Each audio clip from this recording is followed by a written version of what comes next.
Dave, Dominic, what's going on? how are you? I'm doing great, thanks. Fantastic. I love having roofing experts on. You guys are always on top of things. Hey, there you go. I, We're, I it's just a made rim that shot. up.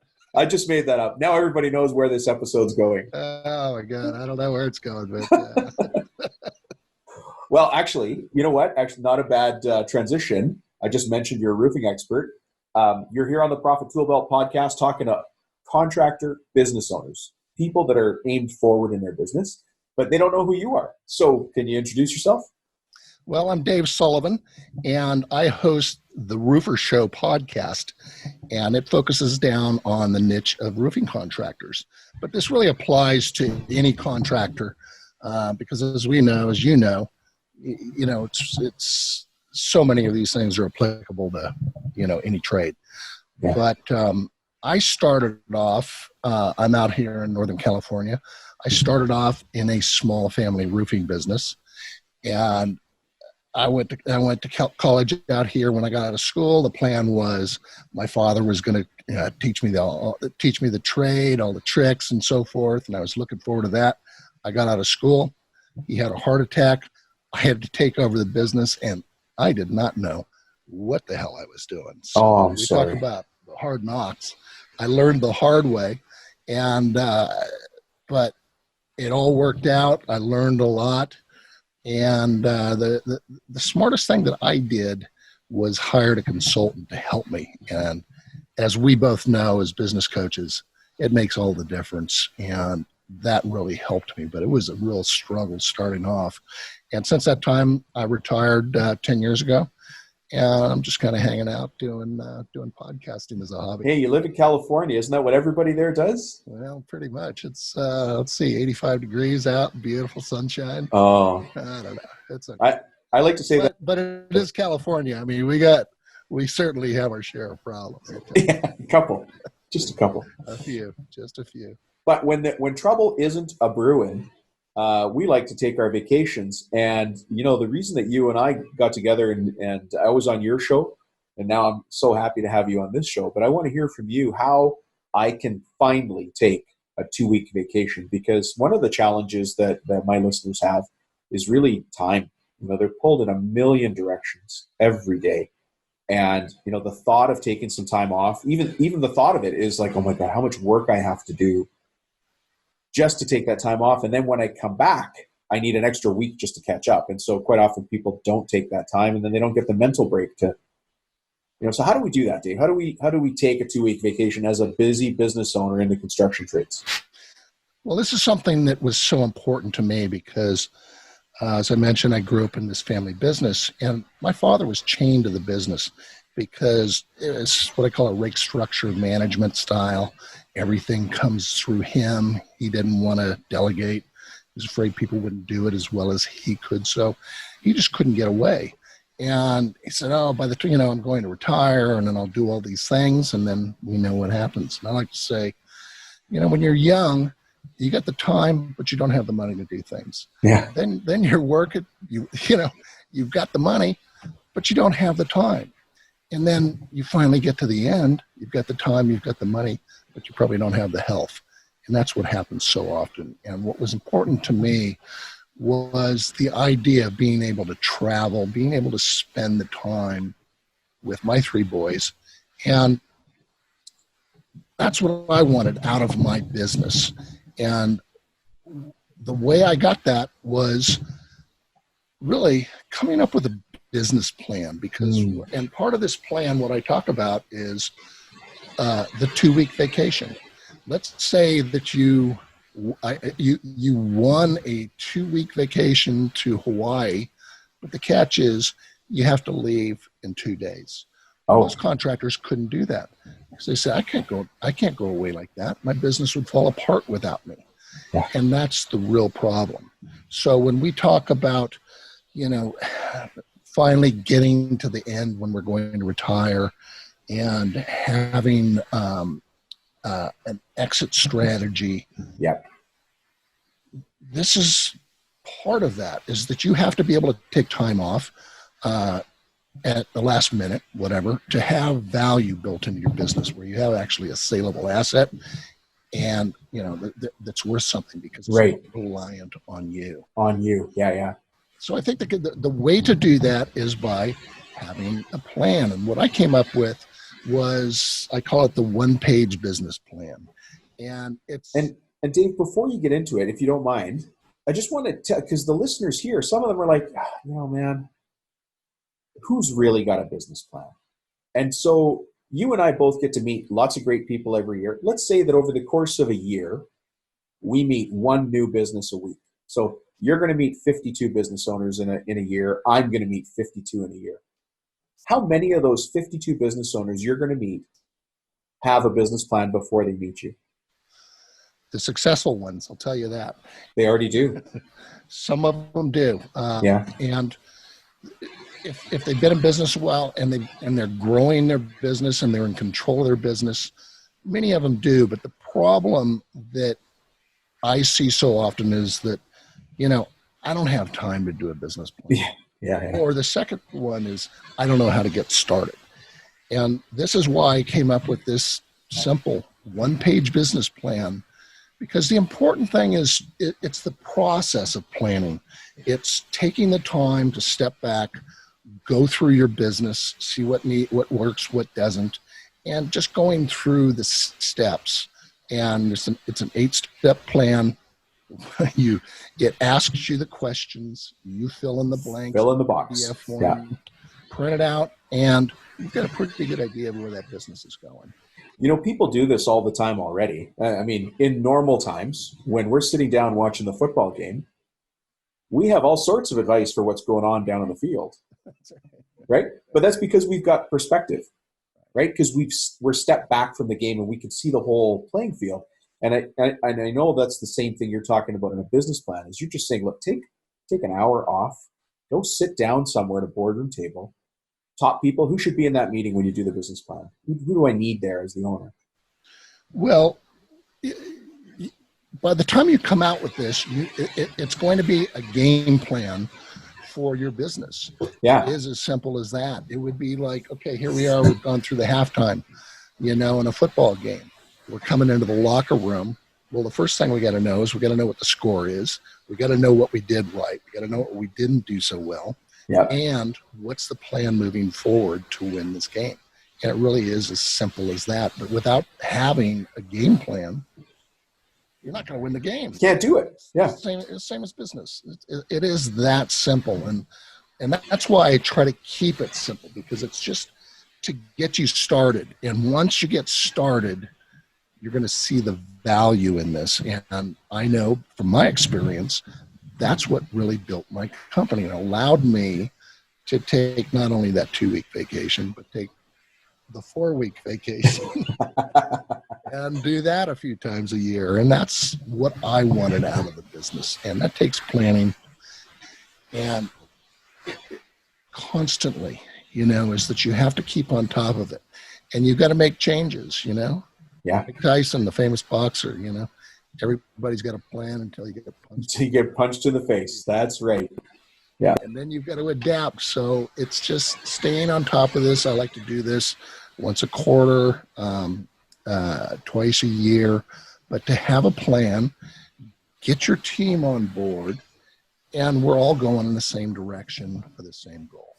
I do a very similar thing. You won't be surprised. I mean, one of the things that I think is funny about you and I, Dave, is although we've just met, if you and I were having a beer, it would be more agreeing to disagreeing. That is certainly true. Yeah. Like, hey, you're stealing all my stuff. No, you're stealing my stuff. It's the same stuff.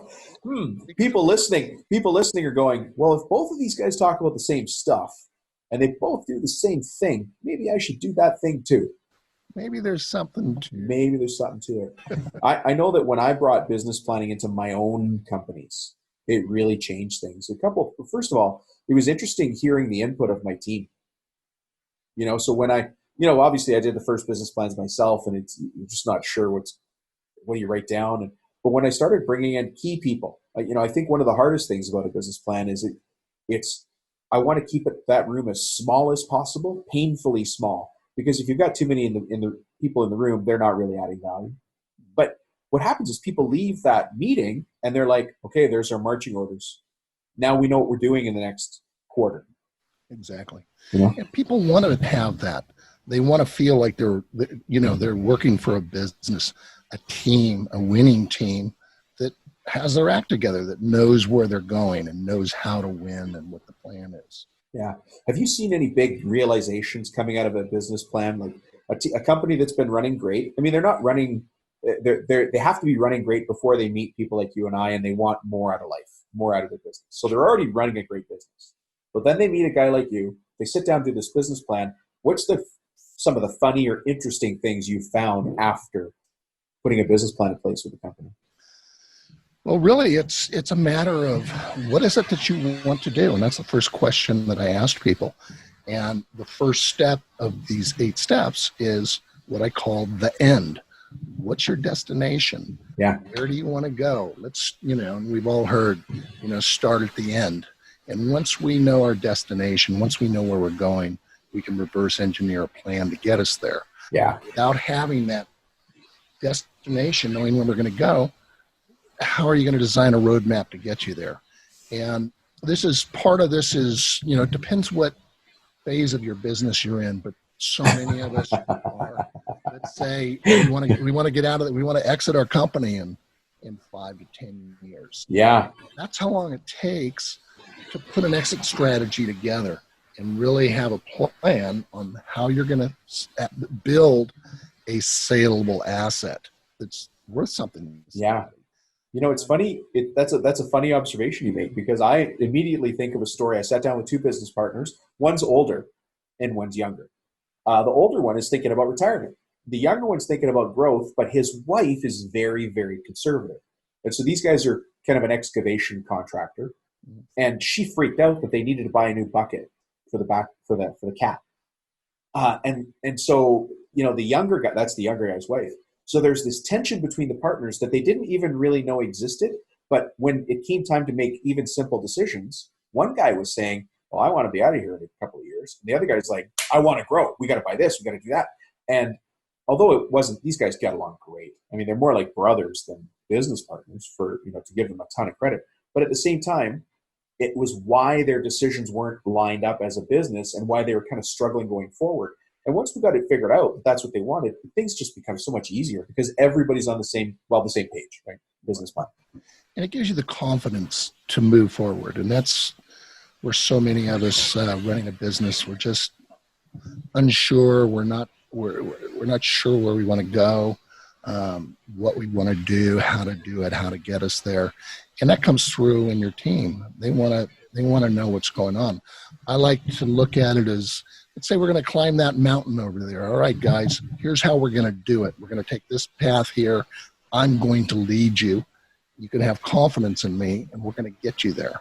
And that's our goal. That's what we're trying to do. We're all going in the same place. And more importantly, what's in it for them? And you got to make sure that they realize, why we're all doing this. Why should they follow you as a leader? What's in it for them? And This is what having this plan together is about. And this is how we're going to grow. This is how you're going to advance in our business. How many people that you sit down with to do this business plan realize one of the challenges of the industry, the project-based industry versus the service contract? Does that conversation ever come up? Because for me, that's a big thing. It's a constant awareness. I'm nervous about it for people. Do you ever encounter that where they want more service contracts or they don't even know that exists? Well, that is one thing, particularly in roofing. We were, and this is what we did. And let me take a step back. What's really important and one of the biggest problems that I see, not only in our industry, but perhaps a lot of other trades, is you've got to be clear on what it is that you do. And like when we started off, we tried to be everything to everybody. We were doing residential work. We're doing commercial. We'll do anything, We'll do dog houses. Well, that doesn't work. You need to focus in on that ideal customer that we talk about all the time. Work for them, figure out where, and in our situation, We were doing residential and commercial. And when we broke those out, my consultant brought this up. We took a look at where we were making our money. I always thought it was in residential. Well, it wasn't, because the residential, it turned out that there was so much overhead associated with it, with the time and The labor. warranty work and all these problems that we had. We just dropped that business. And once we got into just 100% commercial, things just took off. And part of that, the other thing was that we built a service division where we did roof maintenance and repair and restoration. And that's where we talk about the service contracts, because having that reoccurring income, fantastic. And particularly when it comes to saleable, selling your company. Everybody says, oh, I've got all these great customers and so forth. I've got all this blue sky. I've got all this. Nobody's going to pay for it. It doesn't matter whether you're Bob's Landscaping, Bob's Painting, or Bob's Roofing. Goodwill does not really have a value. Contracts, service contracts have value. That's right. And that's why, unfortunately, so many of us get to the end of the road. We've killed ourselves getting there. Yeah. We're all beat up. We think we're going to sell this business, only to find out that has no value unless you're going to run the thing. That's the value, but that's not the idea. And most contractors just end up closing the doors. A sale doesn't happen with, probably at least 80% of these companies just go away. It's a shame. I mean, one of the most impactful things I ever heard from a client was, I already lost one wife to this business. I don't want to lose this one.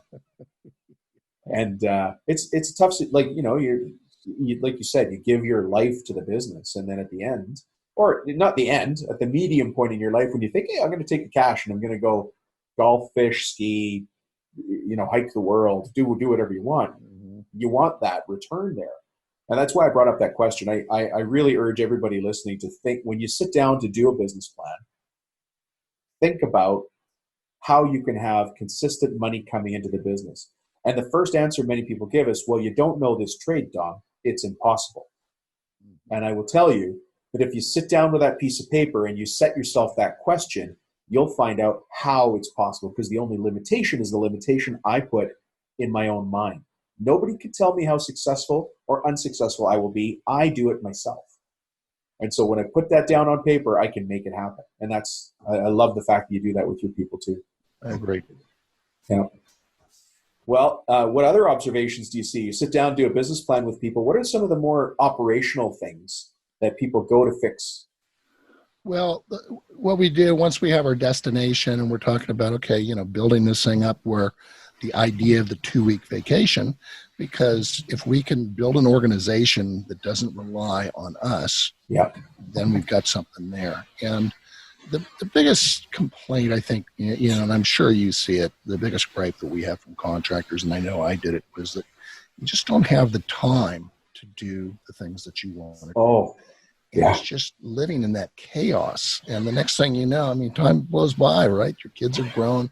You didn't have time to go to the soccer games and do all these things.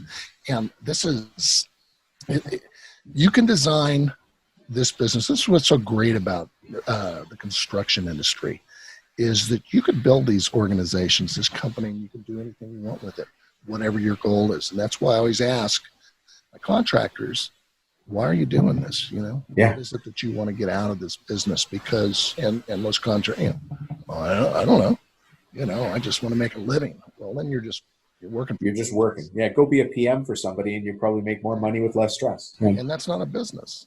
So that's the thing. And so we go through these steps, this process.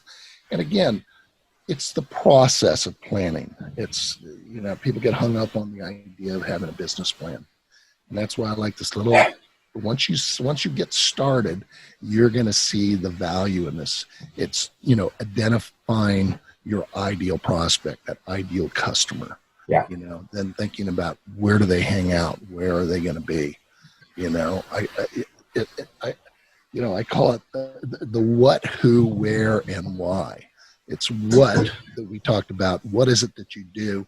Let's focus on that. If we're in the roofing business, we don't want to do windows and basements and all of these things. We want to focus down.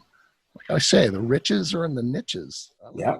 Go find something and specialize in it. Exactly, and be the best. And so once we do that, then it's who's that ideal customer? Where are we going to find them?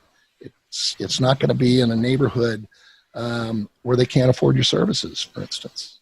Okay, and the why of that is, why should they buy from us and not our competitors? And that's where the differentiation comes in. What makes us different? What makes us better? Yeah. And you have to understand it. Otherwise, you're just a commodity. Yeah. You provide, and then you get commodity pricing. That's right. Yeah. I understand why you're not making any money. I get resistance sometimes from people when they talk about. I get two things. I guess I get resistance on people doing a written business plan. The other people are excited about it, but the people that resist are generally open to it. They just don't know why you should do it. And then the people that are into business plans, sometimes they ask me to do it for them. And I'm like, hang on a second. I don't think there's a disconnect here, because having a business plan is less valuable than making your own business plan. Because just like when you build something with your own hands, you love it. You touched every piece of wood, every brick that went into that. You care about it. You know everything that's in there, as opposed to having somebody else build it for you, which would be ridiculous for anybody listening to our shows. But you know what I mean, right? Making a business plan is the exercise. Having a business plan is just the outcome. And so once you've made it, it's like you said, Tyson, everybody's got a plan until they get punched in the face. Once you have a plan and you get punched in the face, you just know, readjust the plan and go back again for more, which is what we all do in business anyway. So I get knocked down and I get up again. Mr. Dave Sullivan. That's why I just want to say it's asking the right questions, though. Right. And that's where a facilitator like you or myself can get involved, and we know those questions, and that's that process, is thinking that through. Who is my ideal customer? And how do I focus on those people? I'm tired of going around and dealing with tire kickers and people that aren't going to buy or aren't qualified to buy. Yeah. So. If I heard this from a client. He said, "Dom, the biggest what do you say? The biggest good thing about having better clients is because they live in better neighborhoods and nobody breaks into my truck." Because he was getting broken into a lot in other neighborhoods. I'll just leave it at that. But in nicer neighborhoods, his tools don't get stolen, right? And that's just a funny side note. But you have to start thinking about who can afford my services, where's the right part of town, and little things have a big impact on profitability. Right now, people listening, I want you to think about this. Is there a crew in one of your trucks right now stuck behind a train, a toll booth, or on a bridge? Because you're paying for that labor. So if you have a zone 1, 2, and 3 in the city, just call it that, zone ABC, 1, 2, 3, blue, yellow, green, I don't care. But if you've got a zone 1, that should be where you find your ideal customers, right? Go find those perfect customers in an area where you don't have to get stuck behind the train, behind a toll booth or a bridge, and you can serve that customer better within X amount of driving time. Right. And then once you've qualified that ideal prospect, you have the time to spend with them and go through we talk about the sales process all the time, and I know that you've got a number of downloads on this and so forth. We talk about that, but having the time to spend with true buyers, because if you're trying to be everything to everybody, you're running around and having that chaos. Well, that's when you get into you're going to shove these quotes into the mail. And you're not going to sell anything. That's not how to run a business. No. Well, it's lunacy. Leave that for other people. Exactly. Now, Dave, can you remind us what your podcast is called again, in case people want to also listen to yours? Mine is called The Roofer Show. Brilliant, huh? Yeah. I like it. Took me a while to come up with that. But it's clear what it is. It's The Roofer Show. Yeah. I talk about really two things. Is I have expert guests come on, and what makes my show different, I think, is I take a holistic approach to running the business, because I did this for 30 years. So I really understand what's involved. And most contractors, they just want to know, how do I get more leads? That's all I want. I want more leads, and that's going to solve all my problems. Well, there's more to it than that. And so I bring on attorneys. I bring on a lot of financial people, accountants. We talk about, how to set your QuickBooks up properly. Right. It's all about having, what we continually talk about is the systems and processes. And that's how you're going to get that 2-week vacation, is to have those processes in place. And, really, that's what it's all about. Yeah. And so I bring on guests. We talk about a number of things like bringing on yourself. I mean, I love it, because I love doing the podcast, because one is that I get to meet great people like yourself. And I just learn so much, from everybody. And it's easy. You just sit and ask questions. Right? Well, we get great ideas and meet wonderful people through it as well. Yeah. And I talk about my experience. I jump in there because, for good and bad, I learned a lot, but it's not that I wasn't nicked up coming out of it, but it's a great industry. I love the business. I've since retired, because I've set it up the way that I wanted to set it up and do what I wanted to do. Because you can retire, because you can. Yeah. Right. If somebody wants to get in touch with you, how would they do that? Just through the website?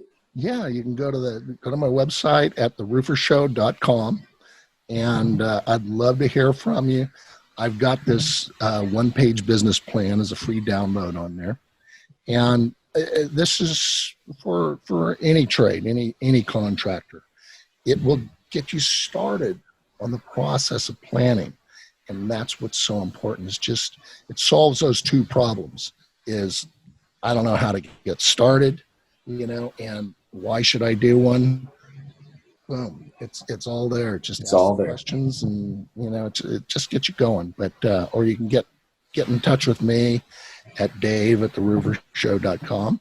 But check out the site, get the download, and drop me a note. I'd love to hear from you. Great.